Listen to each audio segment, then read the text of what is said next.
It is the honour of my life to stand in this House as the representative for the electorate of Banks. It is the electorate I grew up in, the area I live in, and the place I am raising my own family. Banks is located on the lands of the Bidjigal people. I'm so pleased to be able to recognise in this great House their culture, their custodianship of the land, air and waterways of Banks, alongside the Ngunnawal and Ngambri people of this region. I would like to take you back to the night of 18 August 1989 to a small house in Kuala Lumpur, Malaysia. That night, as a 3-year-old boy, I asked my parents why all our things were packed. My parents said to my sister and I that we were going to Australia. The next day would prove to be the most important day of my family's life. I'm told I would go on to repeat to myself for most of that evening, as kids do, the word Australia, Australia, Australia, unsure about what would lie ahead. My parents had chosen to come to this great southern land in search of new opportunities for the family, but with an ever-present concern as to whether they and their children would be accepted.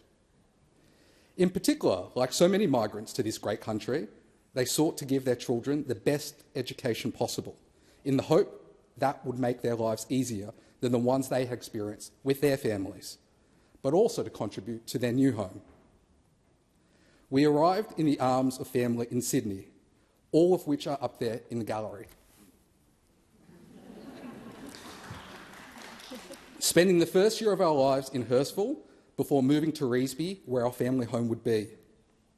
I started school at Revesby Public, finishing off primary at Picnic Point Public. I then went to Hurlstone Agricultural High School, where I not only had a great conventional education, but one about the land and the importance of agriculture. I am also the proud product of public education. I had a childhood in the 90s and the 2000s, soundtracked by Simply the Best, as the rugby league roared across the telly in the winter and the voice of Richie Benaud's commentary of the cricket in the summer. I once ate 20 oranges in a single sitting while watching a test match, much to my mother's bemusement.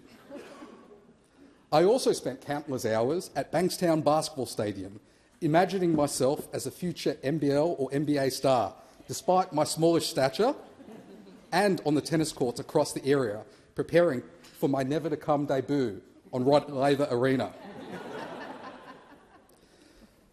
I could also be found, air guitar in hand, pretending I was part of Powderfinger, UMI or Something for Kate. It was a childhood rich in diversity. My sister and I were welcomed into the households of families from backgrounds from all around the world. They took us in and treated us as their own. Whether they came from Egypt, like the late Mrs. Ammett, Lebanon, like the Abrahams, Vietnam, like the Tans, India, like the Vengulikas, or otherwise, they showed me that multiculturalism was not just a word, but a way of life. It involves sharing food, sharing traditions, sharing hardships, and sharing laughter.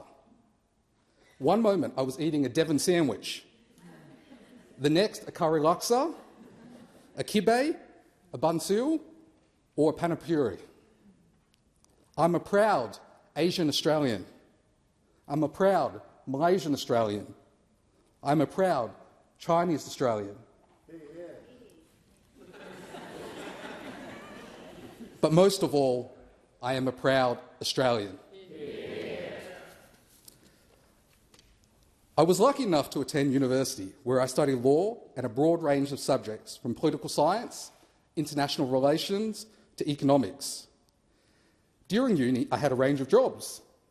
Everything from putting up Christmas decorations in a shopping centre, serving food at a football stadium, shouting out as a tennis linesperson, to working as a management consultant. Since then, I've had the privilege of a career that has taken me from the Prime Minister's office here in this House to serving as a diplomat in Afghanistan and working with governments, not-for-profits and businesses all around the world on the application of behavioural economics and improving education standards globally. In Afghanistan, I saw firsthand the horrors of war and conflict.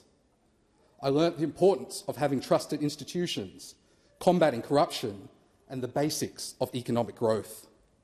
I also learnt about large-scale poverty and the delivery of humanitarian assistance. More broadly, though, in my time in diplomacy, I saw how international agreements were negotiated, the work of our security services and defence force. I saw our alliances in practice and what they mean. Through my time in behavioural economics and education, I've had the honour of travelling to dozens of countries, seeing firsthand how different governments do things. It gave me ideas on how Australia, as great as it is, could do things better. Having high expectations of your government is a good thing. I've also had the pleasure of working with teachers, school leaders and education policy experts across our great country. I have seen their hard work in action, the profound role they play in our communities, and the lengths they go to make sure no child is left behind. I've also seen their innovation, creativity and empathy. This extends to teachers in regional, rural and remote communities. Unsurprisingly, the research is clear that the biggest in-school impact of a child's outcomes are their teachers. Your work will never go unnoticed in this House. Whilst I've had the opportunity to travel around our country and to places around the world, I live about 5 minutes' drive from the house I grew up in. My parents still in Revesby, albeit on the other side of it now, my sister close by. We are now raising our own families in the Electorate of Banks. As I told all those that I saw at early voting or on election day, I drive the same streets you do. I shop at the same grocery stores, I eat at the same restaurants. I go to the same doctors and hospitals, and I'm about to experience, as a parent, the same early childhood education and schools you do. Your problems are my problems. Your hopes are my hopes. Your joys are my joys. As a new member, you get asked what you believe in. For the more academically inclined, I am largely a Rawlsian. I subscribe to the beliefs of the great John Rawls and his principles of justice. What that means is I believe we should have systems of government that, no matter what circumstances you are born into, allow people to live happy, healthy and successful lives. A society that is productive but supports each other, understanding that true achievement is one that is shared and widespread. I also believe strongly in aspiration. Wanting better for you and your family is to be supported. We must have intergenerational mobility, learning from the research of people like Raj Chetty about the barriers to it, what can be done to facilitate it. I'm also a big believer in social capital, the value derived from social connections and community. My friend and former colleague David Halpin often refers to this social capital as the hidden wealth of nations. I also share Bob Putnam's views on the importance of social trust, not only for social cohesion, but as a foundation for economic growth.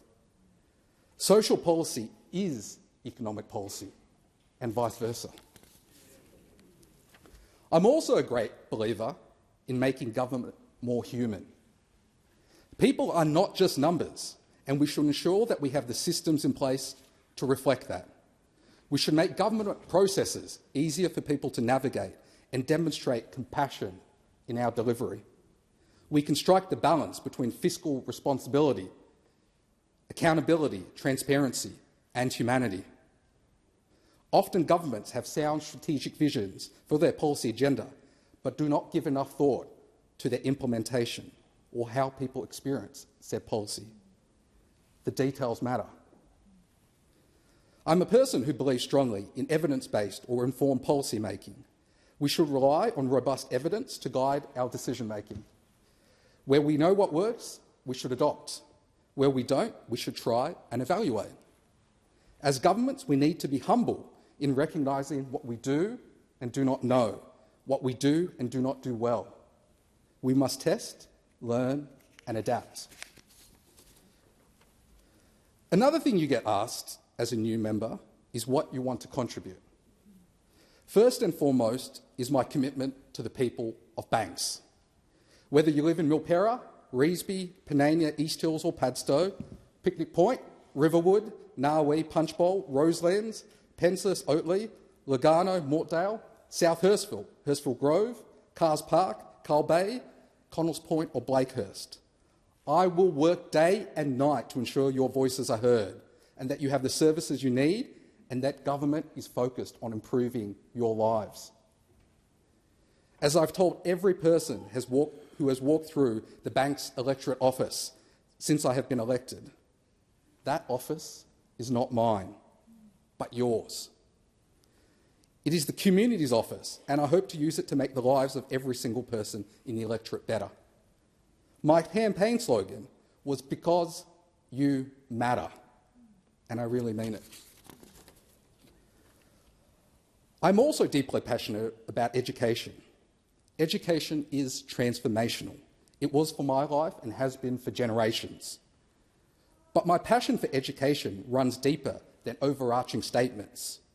Understanding what makes good education and how we can translate what we know from research about effective teaching and learning into classrooms around our country. This means supporting teachers and school leaders, equipping them with the tools to support generations of kids to explore what they are good at, what they are interested in, and what is productive to support our continued growth and development as a country. I see Australia's potential as an education superpower, one that is a world leader and that is at the cutting edge of teaching practice, the adoption of technology and student empowerment and agency. This is not only in our schools, but in our early education centres, our higher education institutions, including universities and TAFEs. Good education policy is good economic policy. I can remember the name of every single teacher I've had since kindergarten. That is because of the profound effect they've had on my life. I also believe we must think about economic policy more creatively than we have in the past. We can do more as government to promote well-functioning markets. There is comprehensive research by economists like Alvin Roth on how to make markets more effective. We should look to intervene in order not only to prevent market failures, but also to boost efficiency and productivity in different markets. We should also explore how we can use data held by government more effectively to support business growth. Do we have information that we can share to equip a small business owner with data to inform their business decisions and to increase their likelihood of success? Equally, can we equip consumers with more data to help support them with their decision-making? I mentioned previously my interest in social capital. We can also do more to explore how this can be utilised to understand and drive economic productivity. I'm also deeply passionate about Australia in the global context. Having served as an Australian diplomat, I know how important Australia's voice and actions can be on the international stage. We have a role to play, demonstrating how people of different backgrounds, creeds and interests can come together, living peacefully and harmoniously together. Australia is respected by the international community. We can be leaders, galvanising actions on issues such as climate change, trade cooperation, addressing human rights violations and ending conflict. Whilst we are not a big country by population, we are a great one. We are uniquely placed in the Asia-Pacific. We have strong relationships in our region, but also across the world, allowing us to be a leader, something we should continue to embrace. I have always believed that a threat to peace and security anywhere is a threat to peace and security everywhere. This is why international relations and diplomacy is so important. In order to be here, I have stood on the shoulders of giants. I would first like to thank the people of Banks for entrusting me to represent you at Federal Parliament and to be your champion in accessing the services and support you need. I would like to pay tribute to David Coleman, the previous member for Banks, Thank you for your service to the community and the work of you and your staff over the years. I would like to pay special tribute to Daryl Mellon, who was the member for Banks for 23 years. Daryl might not remember this, but I first met him as a Year 6 student from Picnic Point Primary School in this house. Daryl has only ever asked one thing of me, and that was to be myself. Daryl, I know you couldn't be here today in person, but we did it. Thank you to the countless volunteers that helped support the campaign in Banks. There are simply too many individuals to name them all, but I would like to recognise some people who've made particularly important contributions over the course of our campaigns in 2022 and 2025. My sincere thank you to the Banks Labor Federal Electoral Council leadership, namely Andrew Ogden, Noreen Whitaker, Kano Gango Padahai and Peter Gayton. I would also like to recognise the Labor stalwarts in Banks, the Melvin family, Linda Downey, Alan Ashton and the whole Ashton family, Ian Strombog, John Rondwell, Morris Yemmer, Kevin Green, John Shaffetti, the Gambian family and the Bai family. There are also wonderful elected officials in Banks that have supported me. Mayor Bella Ohayak, Deputy Mayor Carl Saleh, councillors David Walsh, Catherine Lansbury, Elena Ancelotti, Leon Pun, Gerard Hayes, and my new colleague, the member for Barton, during her time at local council. There were also many volunteers that kept on showing up, time after time. Derek Russell, Michael Warner, Vince Smith, Aaron Troy, Mary Studdert, Jaden Kelly, Graham Wilkinson, Margaret and Patrick Brady, Chloe Walsh, Wendy and Kim Stevenson, Sue Wyatt, Paul Judge, Margaret Herman, Jerry Salvaraj, Andrew Galuzzo, Bethany Pankhurst, Kate Rainbird, Veronica Fakara, Matt McDonald, Simon Burns, Roy Cho and Ronnie Wang. I can see many of you up there today. We did it. Thank you.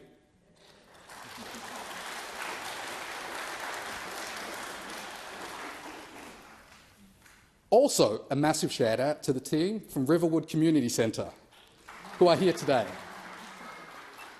Every time I visit your centre, it reminds me the greatness of multiculturalism in our community. Thank you for coming. I'd also like to recognise the Rotary Club of Padstow and the Lugano Lions Club.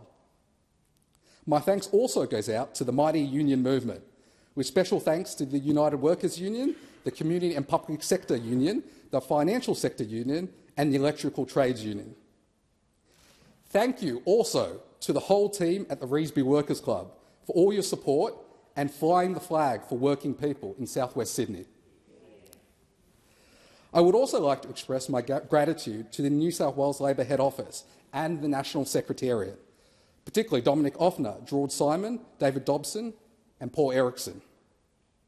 Thank you also to the Young Labor movement, whose hard work has helped me and so many in this chamber.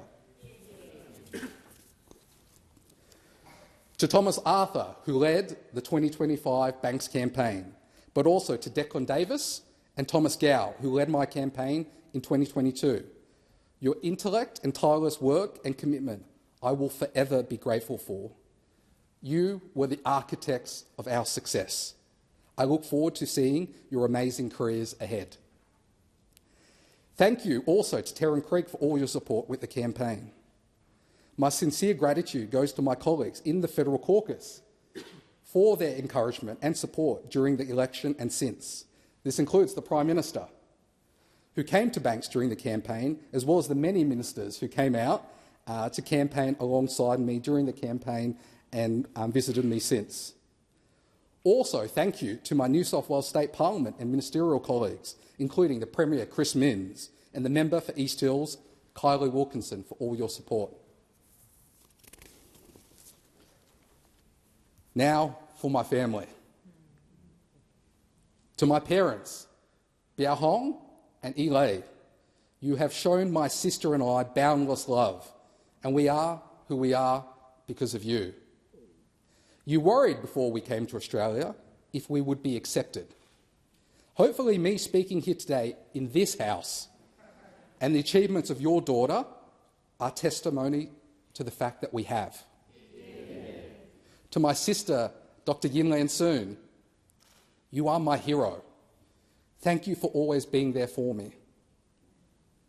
My aunties, Barbara and Mei Lin, uncles Yao Ling, my late Uncle Nelson, my cousins Wayne, Ryan, Stacey, Lennox and Aubrey, my in-laws, the Smith, Bone, Lawrence and McPherson families, my brother-in-law Kevin, my nieces Eleanor and Abigail, and lifelong friends Scott Walters, Wilson Kwok, Victor Huang, Edwin Ho, Jerry Lee, Kim Newen, Henry Huynh, Stephen Heap, Ray Rayotica, Ronnie Azzi and Chrysanthos Kazanis, as well as the rest of my family and friends in Australia and Malaysia.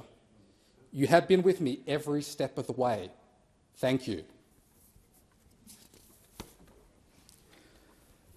To my partner, Bridget, you inspire me every day with your kindness, intelligence, can-do attitude and sense of humour. Thank you for your incredible and unwavering support.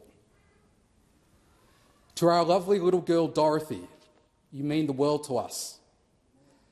Dorothy is named after the great Labor Senator, Dorothy Tagney, her fifth cousin, or great aunt, as we like to say, and the first woman elected to the Australian Senate. What we do for you, Dorothy. Thank you.